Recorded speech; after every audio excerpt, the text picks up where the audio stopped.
3 mots-clés, je dirais d'abord en 1, la performance, le design et la polyvalence. Donc oui, toujours 2 ports USB 3, mais effectivement un connecteur USB type C sur le côté droit. Pas de recharge par induction sur Surface Book 2. Alors l'autonomie de Surface Book 2, elle sera de 10 secteurs en lecture vidéo et l'écran détaché, lui, aura une autonomie en lecture vidéo de 5 heures. Alors oui, la station d'accueil Surface sera compatible avec Surface Book 2 et en fait c'est le même connecteur Surface Connect qui fonctionne sur toutes les surfaces, donc on assure la compatibilité sur tout le matériel.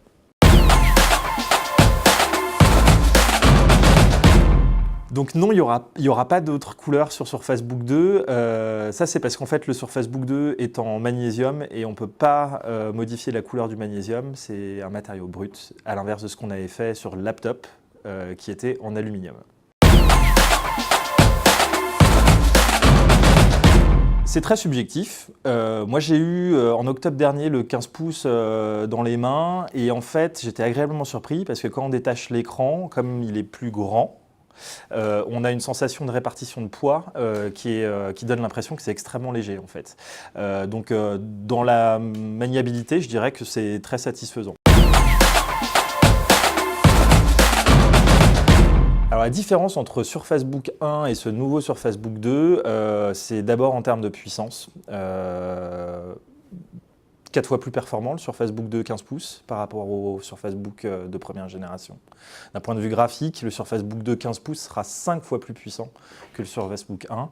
Et puis il y a la connectique avec effectivement l'apport de l'USB type C.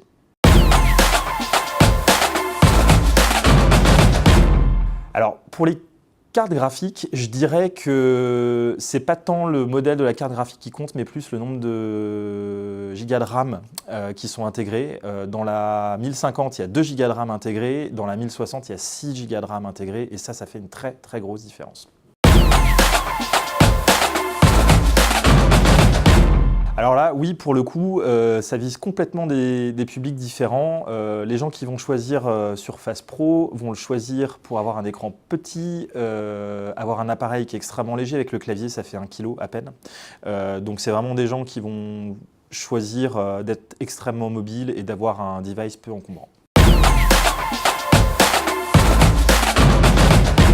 Alors, le concurrent direct de Surface Book 2 15 pouces, je dirais que c'est en premier lieu le MacBook Pro 15 pouces. Je vous invite à aller voir les spécifications des 2 appareils, mais Surface Book 2 15 pouces est très très bien positionné en termes de performance, intrinsèque, brute et graphique, d'autonomie, de connectique. De qualité de clavier, évidemment il a l'écran détachable, il est tactile, on peut prendre le stylet.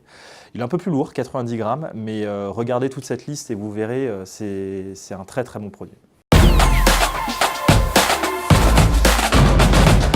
Ça conviendra vraiment à toutes les personnes qui sont vraiment exigeants, soit des passionnés, soit des gens qui sont très exigeants sur l'usage de leur machine. Donc toutes les personnes qui sont dans la création, les développeurs, qui ont besoin de puissance. Je rappellerai aussi que la puissance graphique, grâce à la technologie CUDA, permet aussi d'accélérer la puissance du PC standard et supporter et aider le processeur aussi. Puis après, effectivement, l'usage, le détachement du clavier, l'usage studio mobile créatif où on va le retourner, le rattacher, ça va vraiment permettre de répondre en plus à des besoins en mobilité.